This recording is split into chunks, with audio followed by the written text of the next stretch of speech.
Við ætlum að tipla næsta nokkrum pólitískum málum hér næsta hálftíman eða svo. Ræða hagstjórn, varnir Íslands, orkumál, lagareldi. Hún komið til mín, hún Halla Hrund Logadóttir, þingmaður Framsóknarflokksins. Vertu velkomin. Takk fyrir. Fyrst örstutt staða flokksins. Þið eruð, kannski getum að sagt á krossgötum. Bæði þú og Sigurður Ingi eru dottin út af þingi í Suðurkjördæmi samkvæmt nýlegri könnun. Sigurður Ingi að hætta sem formaður og kannski engin sátt arftaka innan flokksins. Ég veit ekki hvort þessi tvö efni sem hafa búið sig fram varaformaður flokksins og þingflokksformaður. Ég heyri í fólki innan Framsóknarflokksins sem hefur svolítið verið að bíða eftir bara þriðja fulltrúanum, hvort sem það verður nú. Það er engin borgarfulltrúi í borginni sem mælist samkvæmt könnun í gær úr röðum Framsóknar úr 4 í engan. Hvað er að gerast? Er erindi Framsóknar að engu orðið? Ég held í raun og veru þetta snúist bara það að það er verið að fara að breyta forystu og þá eru ákveðnar krossgötur og nú eru uppbyggingar tímabil að hefjast þannig að við bíðum spennt eftir Valentínusardeginum sem er dagurinn þar sem að verður kosið nýjan formann og það er síðan full þörf að skerpa á áherslum en eins og ég hef sagt að þá tel ég erindi flokksins, það þarf öfluga miðju í stjórnmálum.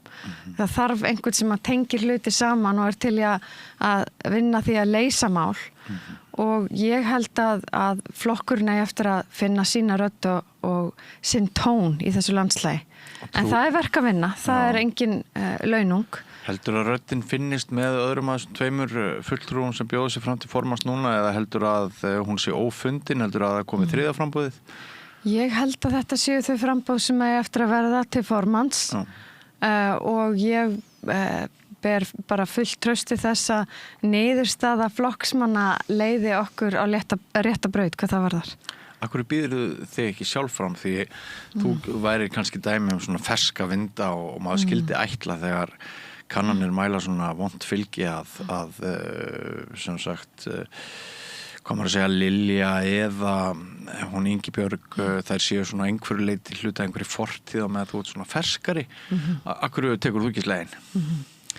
Já, ég hef eins og margir aðrir fengið ýmsar áskorunir til þess að bjóða mig fram og manni þykir alltaf vænt þegar fólk hefur samband og skorar á mann og ítir á mann. En ég hins vegar kom inn á þing með mjög svona skýra sýn á það hvernig ég vildi beita mér. Ég vil beita mér sérstaklega fyrir þau málefni sem ég talaði fyrir sem orkumálastjóri í forsetaframboði og síðan hef verið að tala í samhengi við auðlindirnar, jarðnæði, menntamál, ungt fólk.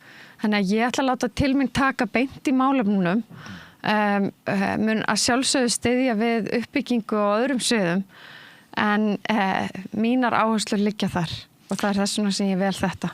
Ok. Ræðum þá eitt af því sem nefndir sem tengist auðlindum okkar og nýtingu á þeim. Eru allir þingmenn á Alþingi núna sáttir við frumvarp Hönnu Katrínar lagareldi? Nú er frumvarpið í raun og veru ekki komið til þinglegar meðferðar, ef svo má segja. Það er í samráðsgátt, er það ekki? Já, þannig að þá eftir að vera töluverður aðdragandi þangað til það kemur þangað.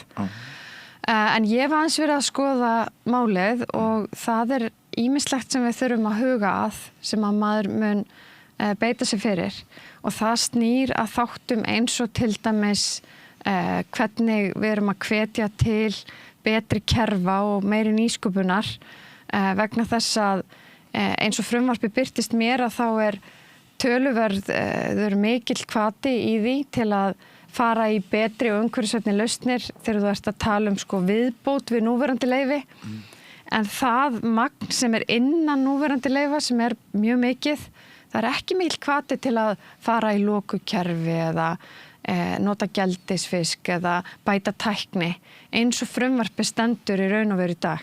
Þannig ég held að þetta sé mjög mikilvægt að við erum að hugsa lífríki og aðra hagsmuni sem að Ísland hefur í víðara samhengi að gera ákveðnar breytingar þar á.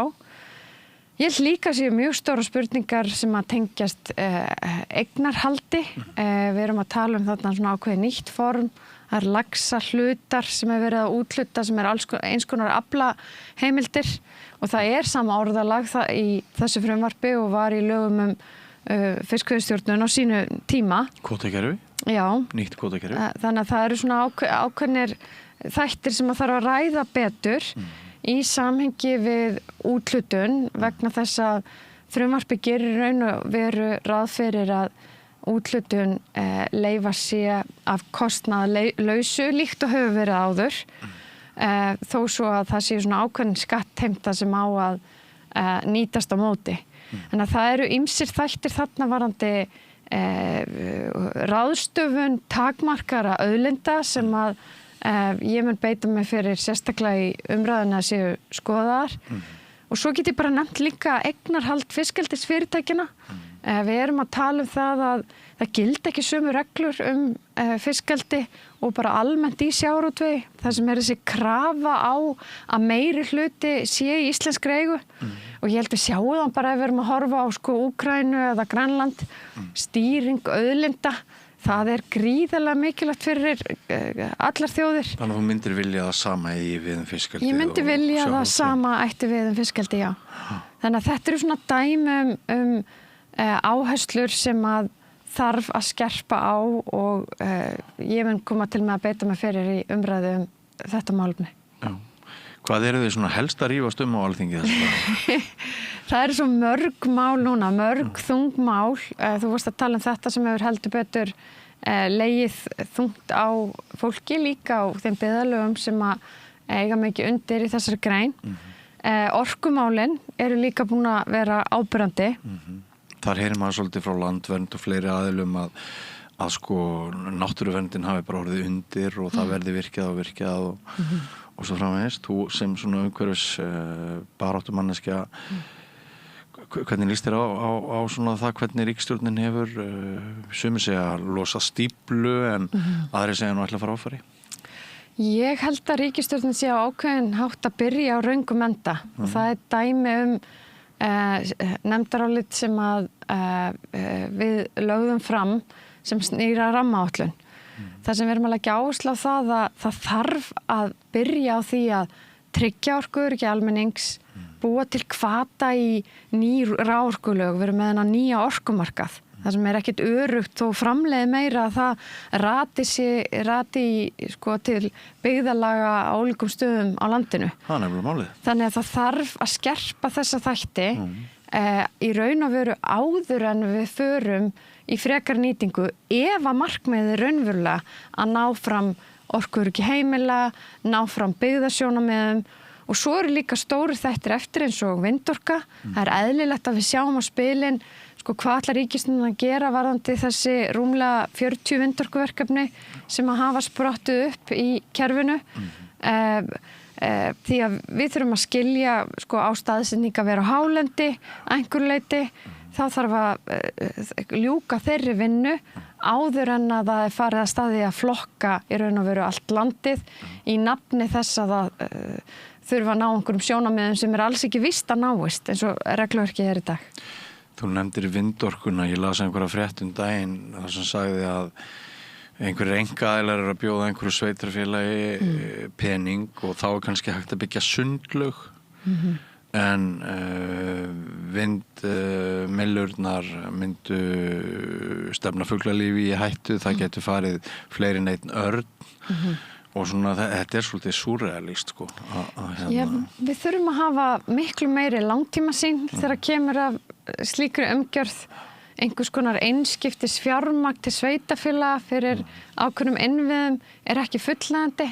Það þurfa að vera ákveðin auðlindagjöld sem að ná til þessara verkefni, ekki síst vegna þessi verkefni eru öll í einkaeigu og þau eru í erlendri eigu mest hver, þannig þetta er líka mikil stefnubreyting út frá okkar samfélagsdrifnu orkustefnu sem hefur hingað til, hefur kannski þó að hafa verið margar deilur, þá höfum við náð þessari sátt í því að við höfum átt þessar auðlindir saman, við höfum notið ábatans saman, þannig að það er mjög mikilvægt að það náist heildarsýn yfir þessa umgjörð og að það sé líka útfærð umgjörð gjaldtöku þannig að á nýtingartíma séu við að sjá tekjur renna til ríkisins, mögulega sveitarfélaga þá líka. En ég held líka því við vorum að tala fiskeldi og eitt af því sem ég hef verið að leggja áherslu á að við eigum að stofna auðlindasjóð líkt og Norðmenn hafa gert og við eigum að vera að hugsa allar þessar ólíku auðlindir hluta af tekjustraumum þeirra inn í slíkan sjóð sem að getur þá verið að fjárfesta í verkefnum allt land og líka hugsa þannig að við séum að spara fyrir mögru árin. Það drauma framtíðarsýn einhver sem að brennur fyrir auðlindamálin og eitthvað sem að ég mun berjast fyrir. Jóhannes Sturlaugsson, líffræðingur, hann vill ganga enn lengra en þú nefnir hér og hann vill að það verði stofnað embætti talsmanns náttúrunnar. Hvernig hljómar það í þínum erum? Ég held að klálega eftir að umhverfis- og orkuráðuneytið var saminað í einn hatt og svo umhverfis- og orkustofnun orðin ein stofnun að dálítið fer það kannski eftir sérstaklega í pólitíkinni hvar áherslur ráðherra liggja. Það ekki lengur þannig að það sé þetta mótvægi. Þannig að önnur leið væri að hafa þetta aftur 2 ráðuneyti. Þannig að það væri alltaf þetta aðhald innan ríkisstjórnarinnar. Væri það skynsamlegra að þínum mati? Ég held að við megum aldrei missa sjónar að því hversu mikilvæg og einstök okkar náttúra Ég hef stundum sagt frá því að ég eyddi mörgum árum í að ferðast heiminn og leita að fallegustu stöðum heims og áttaði mig síðan á því að þeir eru bara hér í okkar bakgarði. Og það eru gríðarlega verðmæti í þeim, líka bara efnislega verðmæti í þessari óröskuðu náttúru og í viðurnunum öllu því. Já, og þetta sjaldgæft. Það búið að þróa flest svæði og nýta á fjölbreytta vegu og þess vegna skiptir máli fyrir okkur að hafa heildarsýn. Áður en að haldið af stað í nýtingu og auðvitað á það við hálendi en þá líka við bara nýtingu þjóðlandna heilt yfir. Þjóðlendur eru 40% af landsvæði okkar og það vantar dálítið heildarsýn, hvernig viljum við sjá þjóðlendur þróast og við finnum það strax í dag að það orðin svona ákveðin tókstreita á milli ólíkra aðila þannig að það alltaf betra ef að samfélagi getur náð heildarsýninni áður en að aðilar sína áhuga því að þegar eru komnir hagsmunir í spili eins og við sjáum í vindorkunni eins og við sjáum í sjókvíaldinu að þá svo erfitt að vinda ofan á hlutum. Þetta líka svolítið sorglegt hvað fer mikil orka í einhver gagnaver og eitthvað sem að veita fá eða engin störf og þú varst nú nokkuð iðinn sem orkumálastjóri að tala svona fyrir einmitt hvað maður að segja lýðræði í þessum efnum og réttindum almennings. Var það kannski ein ástæði þess að þú hættir hrökklaðistur frá sem orkumálastjóri út af þeirri rödd? Eru hagsmunirnir orðnir svo sterkir í þessum geirum að svo sem talar eins og þú, hún lendir í svona smá mótbyr og vanda? Það megin þáttur orkustefnu Íslands snýra orkuöryggi almennings og embættismenn tala auðvitað í takti stefnu stjórnvalda hvers tíma. Ég fór nú úr embætti orkumálastjóra í annað framboð sem að leiddi síðan. Já. En að maður spyr sér hvað gerist áður? Já, það gerðist í raun og veru ekki neitt áður nema bara það að þessi rödd almannahagsmuna kannski leiddi mig á pólitískar slóðir, svo má segja. Og nú beiti ég henni á þingi til þess að reyna að gera breytingar og þau mál sem ég hef lagt áherslu á, ég er búin að leggja fram þingsályktun að við breytum þessari stefnu vindorkuver. Ég er líka búin að leggja fram þingsályktanir sem að snúa að jarðakaupunum, að við séum ekki að selja jarðnæði til erlendra aðila og missa yfiráðu við vatni, heitu og köldu vatni og jarðefnum og bara okkar vatnsréttindum heilt yfir sem staða mála eins og löggjöfin í dag. Og síðan hef ég líka verið að beita mér, lagt fram þingsályktanir sem snúa að orku öryggi almennings Og það átti til dæmis að vera fyrsta verk ráðherra að girða fyrir þann veikleika í kerfinu. En það er dæmi frumvarp sem er ekki ennþá komið fram og þetta er dæmi eitthvað sem í mínum huga, þetta á að vera algjör forgangur. Svona segir að það byrjaðu að enda. Já, það er staðan. Já, sko, eigum við að ræða aðeins utanríkismálin, varnarmálin. Já. Þetta eru skrýtnir tímar sem við lifum og mér finnst alltaf áhugavert að hitta fólk sem segir mér að að sko það hafi mist alla fótfestu. Íslendingar hafa nú svona löngum vel bara skipst í einhver hólf og mikill meiri hluti vildi fylgja Bandaríkjamönnum og við létum yfir okkur ganga varnarliðið og það allt saman því að svona flestum fannst heimkosturinn enn verri og svona verið NATO og allt það. En svo bara pólast einhvern veginn allar okkar hugmyndir og það er vandi bæði í austri og vestri og inn í þetta kemur svo ESB og þeir verða alltaf fleiri og fleiri finnst mér gestir mínir svona úr hópi almennings hér við rauðaborðið þegar maður er að standa fyrir einhverju umræðum þjóðmál, fréttir og svoleiðis sem telja það að það sem er að gerast vestan með okkur ekkert síður en austan með okkur það íti okkur það þoki okkur nær Evrópusambandinu hvert er þitt mat á því? Í svona umbreytingar ástandi eins og hefur verið undanfarið misseri að þá skiptir gríðarlega miklu máli fyrir þjóðir eins og Ísland að vera í sambandi við sem flesta og við þurfum að hugsa sko miklu lengra heldur en hvað er að gerast akkurat núna eða á þessu kjörtímabili eða á næsta kjörtímabili. Utanríkisstefna er svona eins og risastórt skip sem að einhvern veginn við þurfum að taka stefnuna svo langt fram í tíman. Ég held að það sé mjög mikilvægt fyrir okkur að rækta bæði Evrópu og Bandaríkin. Ég veit að það er krefjandi núna að rækta Bandaríkin en Bandaríkin eru nauðsynleg fyrir varnir okkar á norðurslóðum eins og staðan er núna.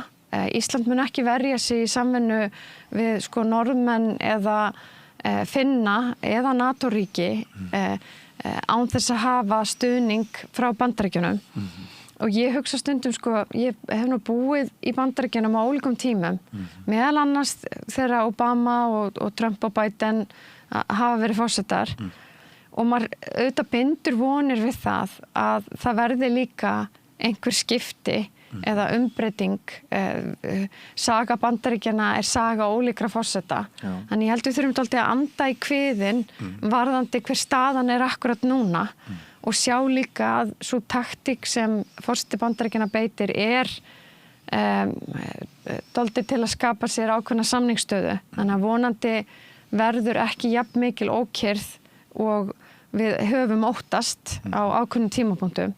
En ég heldur þurfum að anda dálítið í kviðinn hvað varðar samvinnu við Bandaríkin af því að hún er okkur gríðarlega mikilvæg við þetta sterka veldi.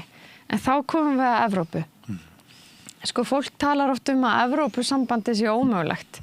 Evrópusambandið er auðvitað sko stofnað eftir heimsstyrjaldir og það var stofnað til að stuðla að friði í Evrópu. Og því hefur tekist það og við höfum notið góðs af því að geta átt viðskipti og ýmsa samvinnu við sterka Evrópu. Velsæld okkar hefur bara meira og minna byggst á því. Já, þannig að það er mjög mikilvægt fyrir okkur að rækta samstarf áfram við Evrópu. Ég held að hluti af þeirri umræðu sem að mun fara fram næstu misserin er sko hver er staða Evrópusambandsins í dag því að við erum líka að sjá mikla hægri sveiflu í ólíkum ríkjum Evrópusambandsins. Meðal annars hér á landi, segja sumir. Já, það hafa vissulega orðið mikla breytingar í stjórnmálum hér á landi. Ef þú lítur síðan til Frakklands, Þýskalands, Austurríkis, það er mikil hægri sveifla og það hefur líka áhrif á ákvörðunartöku í Brussel. Það getur alveg eins verið að við séum sko einum kosningum frá því að það verði meiri breytingar sem snúa Evrópusambandinu og kannski svona áherslum þar. Þannig að eitt af því sem við þurfum að kalla eftir er að það sé svona ákveðin greining unnin á því hver er staða Evrópusambandsins akkurat núna. Hver var hún síðast þegar við vorum að horfa á aðild. Að því að það þarf að vera hluti af þessu mati. En það hefur ekkert verið neitt leyndarmál, sko, hinga til hefur þetta gengið vel með EES að hafa bara EES-samninginn og út frá auðlindasjónarmiðum að þá það mjög góður kostur að vera í þessari stöðu núna, eins og hún núna og kannski við horfum á þær auðlinda ákvarðanir sem við höfum tekið í samhengi við Evrópusambandið, að þá það að opna á svona mikil kaup á jarðnæði, það afleiðing regluverk Evrópusambandsins og sama ef við horfum á ákvarðanir sem snúa orkumálum, vindorku og annað, það líka breyting vegna Evrópulöggjafar. Og ég var að játa að stundum held ég við höfum ekki sko alveg skilið það regluverk sem við vorum að innleiða. Þannig að mín sýn á þessi mál öflug Evrópusamvinna og öflug alþjóðasamvinna og ef að ég mætti ráða að þá værum við líka að hugsa enn lengra fram í tíman.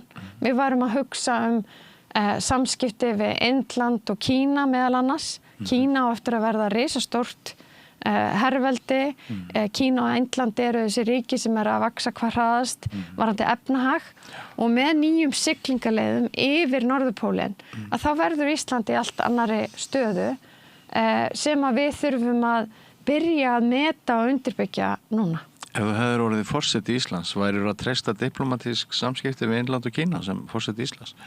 Ég var að treysta diplomatísk samskipti við sem allra flesta. Ég hef þó trú að til þess að ríki eins og Ísland geti haft áhrif, varið sína hagsmuni, að þá þurfum við að vera í gríðarlega góðum tengslum við ólíka þjóðarleiðtoga. Það þurfa að vera stuttar boðleiðir og tímum átaka eða áskoruna getur reynt bæði á formlegar boðleiðir sem að þjóðarleiðtogar eiga að rækta. En eitt af því sem ég kallaði eftir líka á þingi að á þessum tímum núna þegar það svona margt að hreyfast, eins og var til dæmis varðandi Grænland, að þá þurfa stjórnvöld að treysta á breiðara net. Það þarf að kortleggja allt það net sem í gegnum viðskipti, akademíu, listamenn, að því að það mun mögulega, ef að við erum að sigla inn í meiri átakatíma, þá mun stundum reyna á þessar óformlegu boðleiðir og við erum að sjá í núverandi stöðu heimsmálana að sko samfélagsmiðlar og alls konar óformlegar boðleiðir eru að taka meira yfir og diplómasía því miður orðin allt of veik.